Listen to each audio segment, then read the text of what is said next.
Si Antonio na yung vlogger ah. Namimigay ng pera yan. Boss, Nakapalo. Idol, vlogger. Nakapalo. Kaso Sigurado boss, hindi ako nakapalo sa'yo. Hindi ako nakapalo. Hindi ka nakapalo? Hindi ako nakapalo, boss. Okay lang ba? 1,000 ka. Salamat, kasi ako nakapalo. Boss, nakapalo ako sa'yo. Wala ka. Boss, ako nakapalo. Huwag mo ganyan, boss. Nakapalo ka? Wala ka, ikaw. Nakapalo ka? Hindi. 1,000. Magkano palo nyo? Magkano palo kayo? Grabe naman Ito, ka. may nag-ayos dito. Ibang klase ka rin ah. Nakapalo daw ba kayo, boss? Boss. Nakapalo ba kayo sa akin? Boss.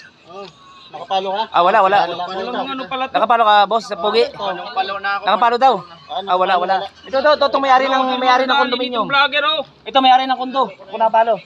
May-ari ng kondom. Nakapalo ka sa akin? Nakapalo ako sa'yo. Wala. Pag nakapalo lang, pag hindi nakapalo, may 1,000. Oo. Pasensya na. Ay, Ito. palo mo na lang ako.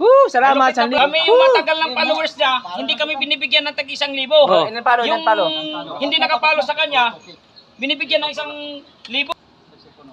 Bigyan mo na. Bigyan mo na, 10K. Ayan. Kahit ang gusto ko, madaling kausap. Ganun lang. Ibang klaseng vlogger to. Salamat, boss.